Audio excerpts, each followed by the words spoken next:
The United States needs to have a new compact with the nation's youth.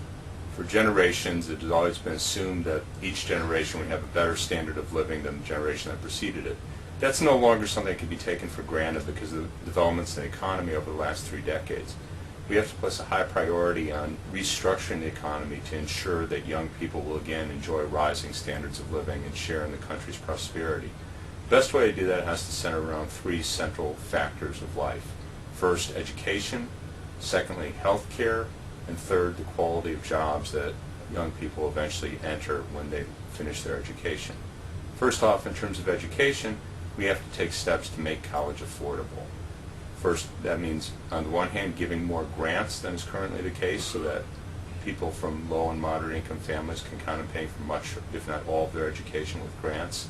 Secondly, having affordable loans available. We have the government guaranteed student loans, which is a good program.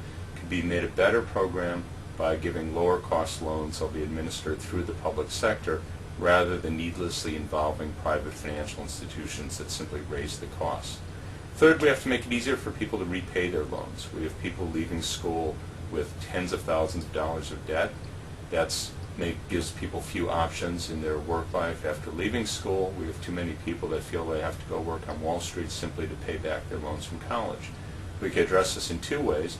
One is to offer public service options, for example, a green conservation corps similar to the Peace Corps that would allow people to work for a year or 2 in environmental jobs that would pay off much of their student loan debt.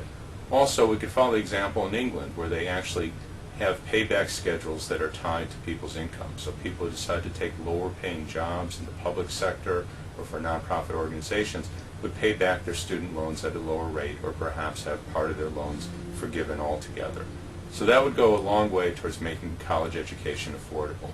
Second big issue that has to be addressed is health care.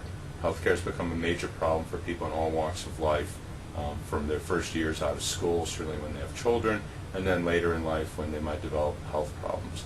We can follow the path that's been set by every other wealthy nation in the world, having universal health care. The path for this has actually been set out very well by Senator Obama in his proposal that he has in running for president, where he would have, on the one hand, the creation of a public Medicare-type plan that everyone in the country would be able to buy into. Secondly, he would eliminate discrimination based on health conditions so that people who have had a health problem would still be able to get insurance at an affordable price. And third, he'd have subsidies for low and moderate income people to ensure that they and their families could get quality health care. So these measures taken together would go a very long way towards ensuring everyone that they would have access to have health care throughout their life, regardless of whatever health conditions they might develop. The third issue is ensuring that people have decent jobs at decent wages. This has been a very big problem in the country over the last 30 years, as the vast majority of gains from economic growth have gone to the top 5%, in particular the top 1% of the income distribution. One way to help even score some would be to raise the minimum wage. There's steps in this direction, but we have a long way to go. Simply to have the same minimum wage that we had, same valued minimum wage that we had back in the 60s, we'd have to raise the minimum wage to almost $9 in today's dollars.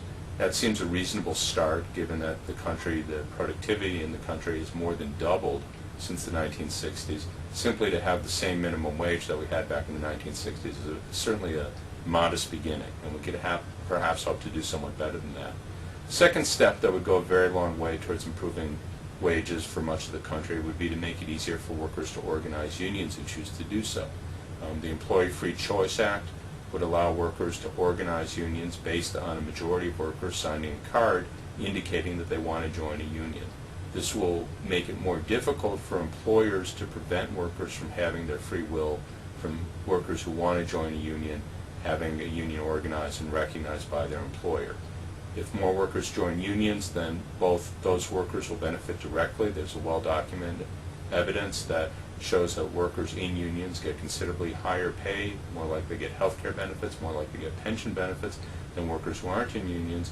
And also, when we have more workers organized in unions, they'll be in a position to improve the situation for workers, working class in general.